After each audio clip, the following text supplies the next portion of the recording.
शहादा राष्ट्रवादी काँग्रेस पक्ष शरद पवार गट यांच्याकडून शहादा उपविभागीय प्रांताधिकारी अंजली शर्मा यांना निवेदन सादर करण्यात आले आहे। शहादा प्रांताधिकारी श्रीमती शर्मा यांना दिलेल्या निवेदनाचा आशय असा की गेल्या वर्षभरामध्ये शहादा तालुक्याचं राज्यात अतिवृष्टी झाली, दुष्काळ पडला, पिकांचे नुकसान झाले। सरकारने नुकसान भरपाई देऊन असे जाहीर केले, परंतु अद्याप नुकसान भरपाई मिळालेली नाही। राज्यात युवकांच्या, विद्यार्थी, शेतकरी, बेरोजगार, महिला सुरक्षा कामगार, अंगणवाडी सेविकांचे असे सर्व घटकांचे अनेक प्रश्न गंभीर आहेत। हे सर्व घटक त्रस्त झाले असून वेगवेगळ्या अडचणींना सामोरे जात आहे।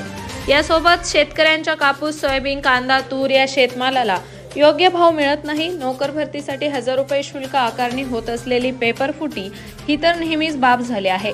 यामुळे प्रामाणिक विद्यार्थ्यांना आणि बेरोजगारांना अन्याय होत आहे।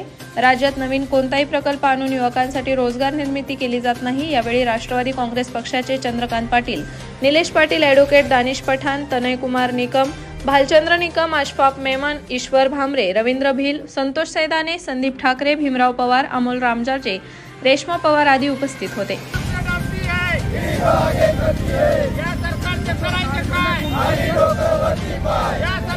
आमच्या राष्ट्रवादी काँग्रेस पक्षातर्फे सर्वसामान्य जनतेला जे काही प्रश्न आज उद्भवलेले आहेत, ज्यामुळे उदाहरणार्थ की सुशिक्षित बेरोजगारांच्या हाताला काम नाही आणि शेतकऱ्यांच्या शेतमालाला भाव नाही, असे भरपूर असे प्रश्न महाराष्ट्रामध्ये जनतेला पडलेले आहेत।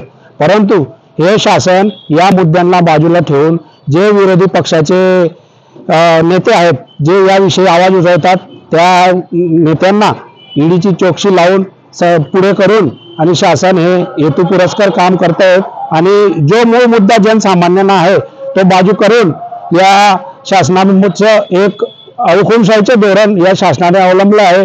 याचं एक उदाहरण म्हणून आमच्या पक्षाचे युवा नेते रोहितदादा पवार यांनी युवकांच्या प्रश्नांसाठी पुणे ते नागपूर 800 किलोमीटरची संघर्ष यात्रा काढली आणि त्यांनी वेळोवेळी विधानसभेमध्ये भरपूर असे बेरोजगारांचे प्रश्न असतील, MIDC रोजगाराचा विषय असेल, शेतकऱ्यांच्या अडीअडचणी असतील, त्यांच्या शेतमालाला भाव नसेल, या सगळ्यासाठी त्यांनी वेगवेगळे प्रश्न लोकांचे उचललेले आहेत। परंतु या प्रश्नाला, या आवाजाला दाबण्यासाठी त्यांच्यावर बुद्धी पुरस्कर ईडीची कारवाई 24 तारखेला त्यांना ईडीची नोटीस दिली आणि मागे वर्षभरापूर्वी त्यांच्यावर नोटीस दिली होती, त्याच्यातून काहीच निष्पन्न झालं नाही।